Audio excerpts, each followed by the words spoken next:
ensure that they come into the system, and they come into the system with open arms and a red carpet. And beyond that, you have to make it easy for them after they come to place of work. You know, I was going to ask you exactly that question. Um, from my grandmother's generation to my mother's generation, every generation has faced issues, and I have, of course, grown up as any woman would, learning about what those issues were. And as a young woman professional, I feel some of my issues are different. I want to ask you, what is the issue, or what are the issues that today's woman in the workplace faces, and how do we solve those issues? Have you identified those issues first up? So I think over the centuries, some issues have remained constant. And women will typically, in my opinion, have 4 hurdles or 4 M's in their life.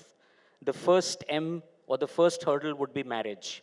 And I'm not saying it in the wrong way. I am married. I love my wife. I found her in school. We both started dating when we were just 9 years, in the 9th standard. And since then, it's gone pretty steady. So marriage is important. Please let me put a caveat out there.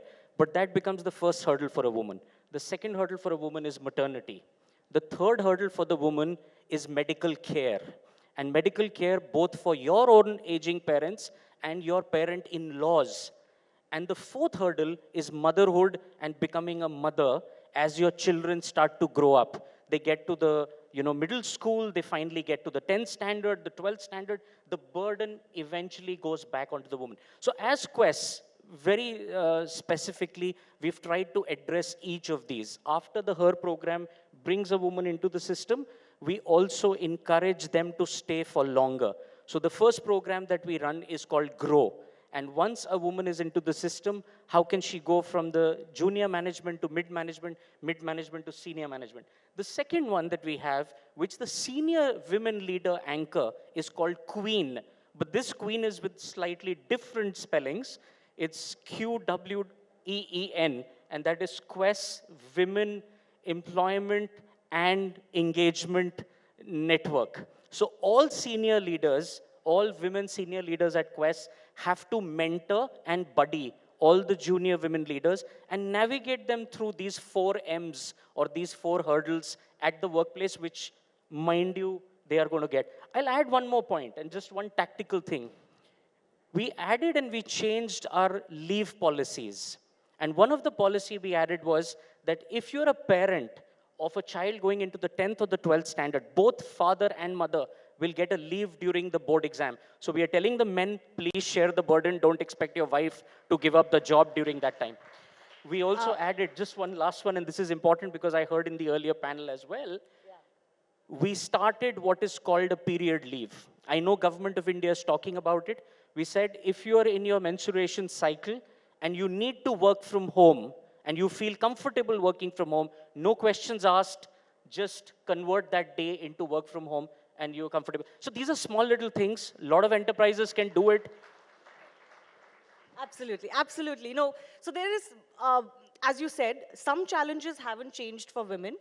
And those come from marriage, maternity, motherhood, as you said. And as you rightly said, those challenges will not go away till the burden of motherhood or parenthood is shared equally between men and women.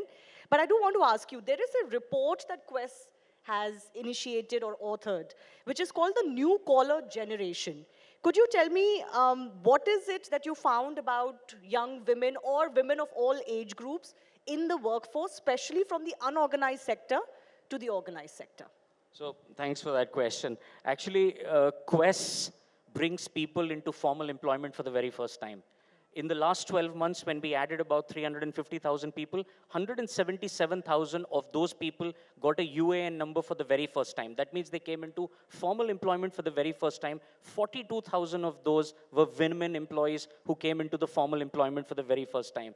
Now, how this report came about is when we took our findings, being a 500,000 company, to the government, the first question the government asked us is, you also speak for the formal worker. Who speaks for the informal worker? So we initiated a report in 14 cities, 4,200 girls and boys who work in 10 different disciplines in the informal sector. And we asked them a question: would you want to transition to the formal sector or the formal jobs? The emphatic answer, 97%, was absolutely yes. What do they find? They find decent work, they find skilling, and they find career enhancement.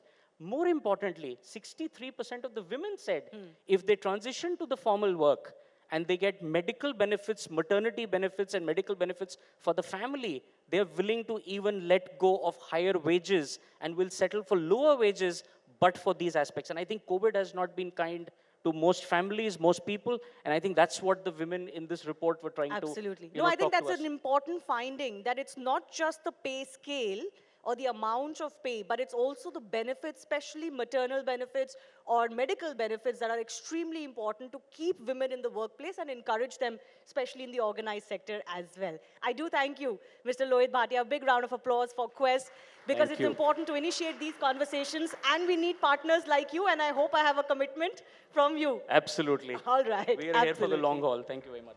Absolutely. Thank you very much. Ladies and gentlemen, Mr. Lohit Bhatia, and a big round of applause for Quess for supporting us here at Rising India Shakti. Thank you, sir. Thank you.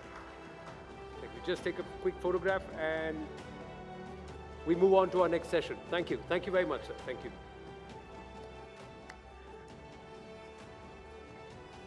Well, ladies and gentlemen, what we do is whenever we have politicians, we journalists are fighting with each other to say who's going to do the interview. So this time around, we said, no, this is Rising India Shakti.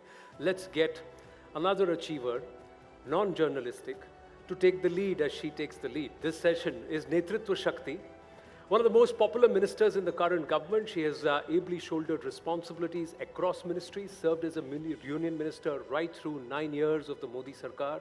She's also triumphed in a political bastion no one thought could ever be surmounted. But has it all been guts and glory all along?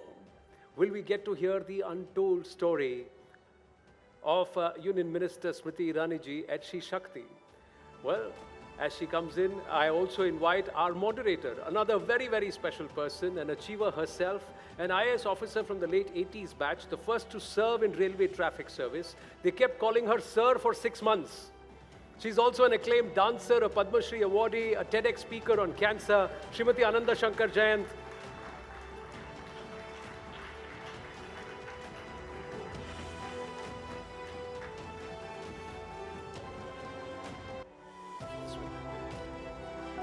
Ma'am, you take the far side. I'll take that.